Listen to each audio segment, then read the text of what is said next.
आत्मन सप्रेम जयजी आज आलोच्य विषय षढ़ संपत्ति। षढ़ संपत्ति माने संपत्ति माने कौन हमें बुझा। षढ़ संपत्ति संपत्ति शब्द संपद रु आसी सम्यक पद संपद पद माने पद अर्थात आम आगेवा उन्नति करने प्रोग्रेस करने जहाँ जहाँ आवश्यक बा उपकरण जहाँ द्वारा आमर उन्नति हुई अग्रगति हुई प्रोग्रेस हुए ताहाकु संपद कहा जाए। यही संपद दुई भाग विभक्त,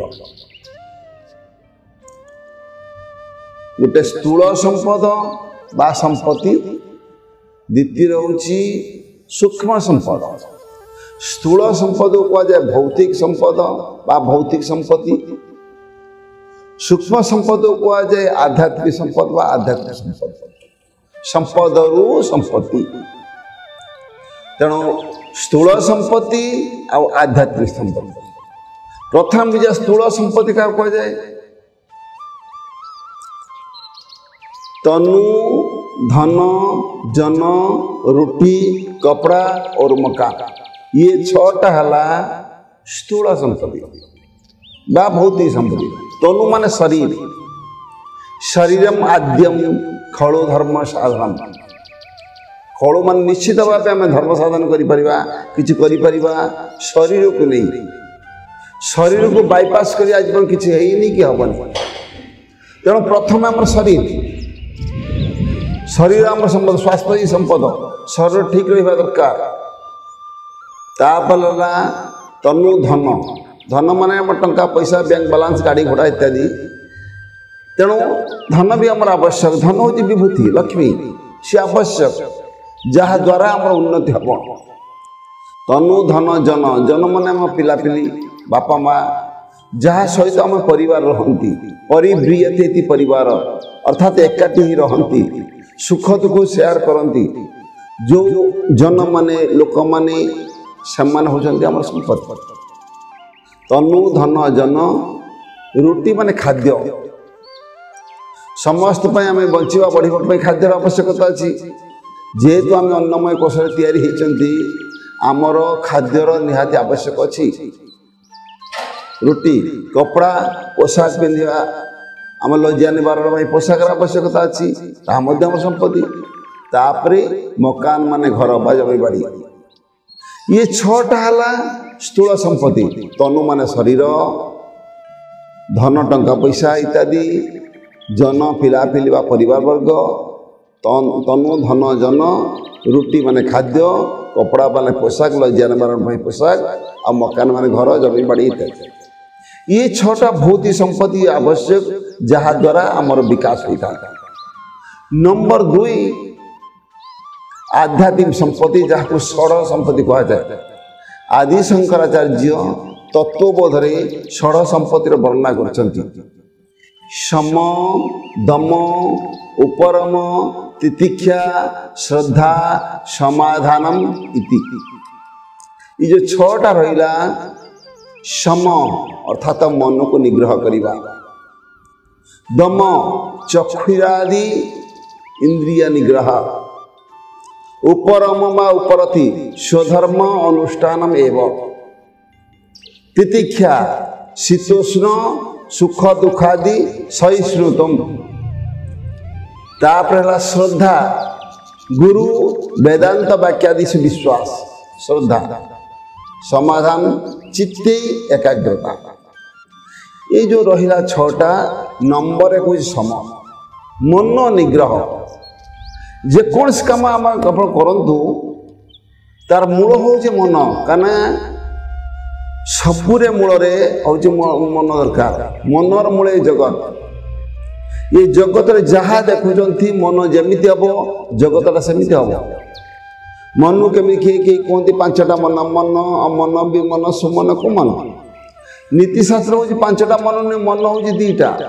मन ही द्विविधम प्रोक्तम, मन 2 प्रकार कह जाए, शुद्धम अशुद्धम एव च गोटे शुद्ध मन गोटे अशुद्ध मन अशुद्धम काम संकल्पम शुद्धम काम विवर्जितम अशुद्ध मन कामना जर्जरित शुद्ध मन कामना रहित जहाँ जी मिलला से शांति तेणु मन को निग्रह करवा मन को संयत करवा मन को आयत्त रखा जदि मन आमर आयत्त न रखिपारुची आमर उन्नति केबे संभव नुह कारण देखिए जेते ताला बिल्डिंग हो तार फाउंडेशन जे मजबूत नहीं मूल दुआ मजबूत नहीं ताल से घर दोहली तेणु ये 16 संपत्ति 6टा संपत्ति मध्य मूल दुआ है मन निग्रह मन को दमन कर समं चित्त प्रशांतता चित्त प्रसन्न मन प्रसन्न जे पर्यटन मन प्रसन्न रही मन शांति रही आउ मन अशांत हेले सब प्रलय हो सब विश्वकला हो तेणु प्रथम संपत्ति आमर मन को संयत कर सम सम पर दम दम मान इंद्रिय निग्रह आम इंद्रिय मान को आयत्त करवा इंद्रिय माने विषय आड़े से दौड़े जो 5टा विषय अच्छी से 5 विषय पछरे इंद्रिय माने दौड़े तेणु तांकु टिके कंट्रोल करवा चक्षुर आदि चक्षु आदि जो इंद्रिय माने रहले चक्षु माने आखि नाक कान चर्म अर्थात चर्म स्पर्श करते आउ स्वाद तेणु आखि रूप देखुची से तो सुंदर रूप में मतवाला हम दौड़ आज्ञा रूप तापर रस जीवा रस देखुची से कौन भल स्वादिष्ट जिन दरकार मोर ना रूप रस गंध नाक भल मन सुगंध दरकार सुगंध सहित दुर्गंध रूप रस गंध शब्द कान शब्द शुणुची तापर चर्म स्पर्श चर्म स्पर्श अनुभव करुच्ची तेणु ये जो रूप रस गंध शब्द स्पर्श ये जो पंच तन्मात्रा पंच विषय पछरे इंद्रिय दौड़ तेणु इंद्रिय को आम कंट्रोल करवा लालसा से वंचित हवा जे पर्यटन आम इंद्रिय लालसा वंचित होना ताले आमर उन्नति संभव नुह तेणु सम दम तापर उपरम बा उपरम बा उपरति भी कह जाए उपरम माने रमीवा माने बाहर को जीवा ऊपर माने बाहर भितर को आसवा तेणु आम बहुत जानते जमी कच्छप सदृश कईच आवश्यक पड़े से बाहर काढ़ी दूसरी पुणी जो आवश्यक दरकार पड़ुची से संकुचित हो जाए आम बहुत जिनस प्रयोग कर विड्र करना किंतु प्रयोग कले भी आम प्रयोग विद्या जब शिखा विद्र विग्रह भी शिखा जदि विड्र कर न पारिबा ताहाले देखिए आम काम सफल हो पार तेणु बहुत क्षेत्र में देखा आम जो जिनसा प्रयोग कले प्रयोग कलापर विड्र कर समाधान कर तेणु रमीवा माने बाहर को जीवा ऊपर माने भितर जीवा तार अन्य दृष्टि देखिले स्वधर्म अनुष्ठानम एवं आम निज धर्म आम अन्य धर्म मतलब निजर धर्म मान निजर कर्तव्य तो ठीक भाव पालन करूँ जदि निज कर्तव्य को आम ठीक सुचारू रूप पालन कर पारना देखु आम अन्य अरे कर्तव्य संपादन ड्यूटी इज गॉड जो लोग ड्यूटी इज गॉड भावुनी जिते भल भाषण दे कौन हम जिते प्रवचन दे कौन हम नयम आत्मा प्रवचन लभ्य ये आत्मा के प्रवचन जन लाभ हुए तेणु आम भाषण भल भल देले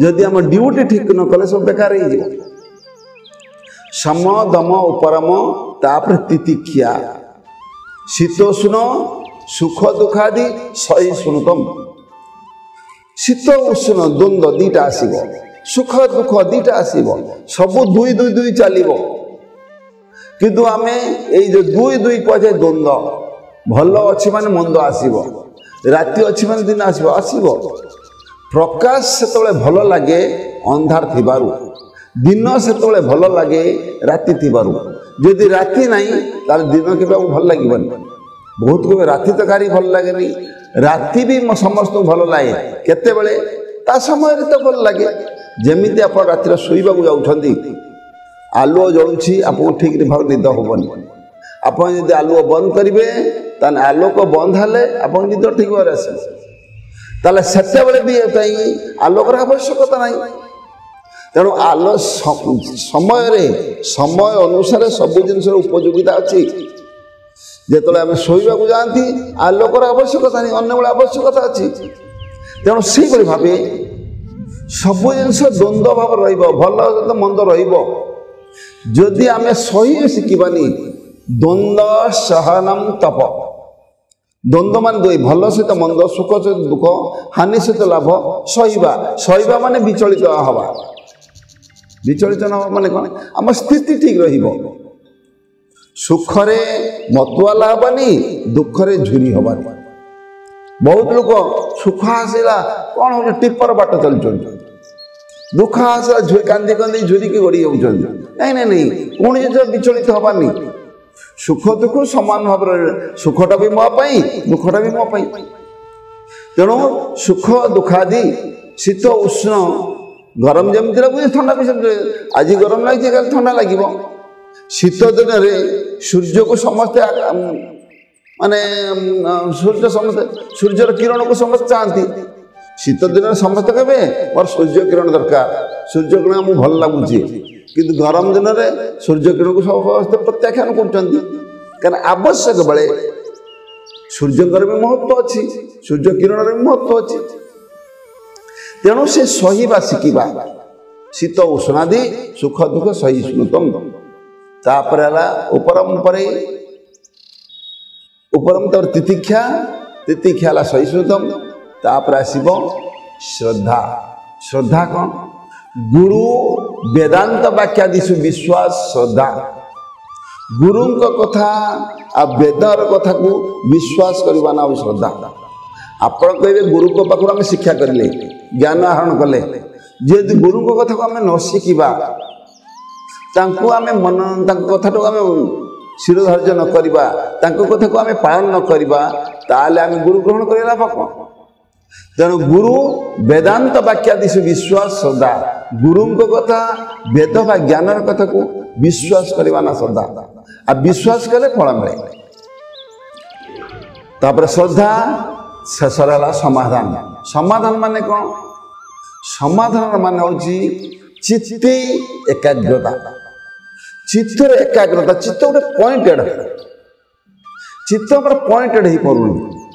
ଯଦି ଚିତ୍ତ ପଏଣ୍ଟେଡ୍ ନ ହେବ ଆମେ ଲକ୍ଷ୍ୟସ୍ଥଳରେ ପହଞ୍ଚି ପାରିବା। ତେଣୁ ଦେଖନ୍ତୁ ଗୋଟେ ପିନ୍ ପଏଣ୍ଟ ଦରକାର। ଚିତ୍ତର ଏକାଗ୍ରତା, ଏକ ଅଗ୍ର ଗୋଟିଏ ପଏଣ୍ଟ। ଯଦି ଚିତ୍ତ ଏକାଗ୍ର ହେଇଗଲା ତାହେଲେ ଆମେ ସମସ୍ତେ ସମାଧି ବା ଲକ୍ଷ୍ୟସ୍ଥଳରେ ପହଞ୍ଚି ପାରିବା। ତେଣୁ ଆମେ ସାରାଂଶ ବୁଝିବା,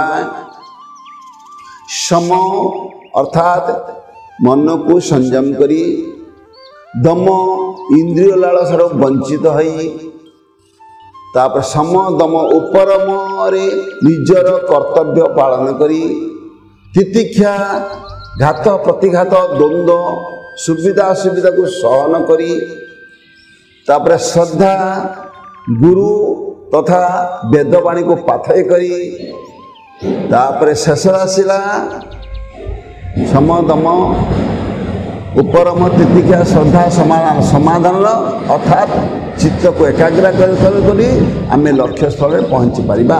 ସମସ୍ତେ ଲକ୍ଷ୍ୟସ୍ଥଳରେ ପହଞ୍ଚି ପାରିବେ। ତେଣୁ ଭୌତିକ ସମ୍ପତ୍ତି ଦ୍ୱାରା ଆମକୁ ସଫଳତା ମିଳୁଥିଲା ବେଳେ ଆଧ୍ୟାତ୍ମିକ ସମ୍ପତ୍ତି ବା ଷଡ଼ ସମ୍ପତ୍ତି ଦ୍ୱାରା ଆମକୁ ସାର୍ଥକତା ହାସଲ ହୋଇଥାଏ। ତେଣୁ ସାର୍ଥକତା ବା ସଫଳତା ଆମେ ସମସ୍ତେ ପ୍ରାପ୍ତ କରିପାରିବା ଯଦି ସ୍ଥୂଳ ଷଡ଼ ସମ୍ପତ୍ତି ବା ସୂକ୍ଷ୍ମ ଷଡ଼ ସମ୍ପତ୍ତି ଦ୍ୱାରା ଆମେ ପରିଚାଳିତ ହୋଇପାରିବା ବା ତାକୁ ପାଥେୟ କରି ଆମେ ଆଗେଇ ପାରିବା। ତାହେଲେ ନିଶ୍ଚିତ ଆମର ଉନ୍ନତି ହେବା ସହିତ ସମାଜର ମଧ୍ୟ ଉନ୍ନତି ହେବ। ସପ୍ରିମ ଜୟ ଜୀ।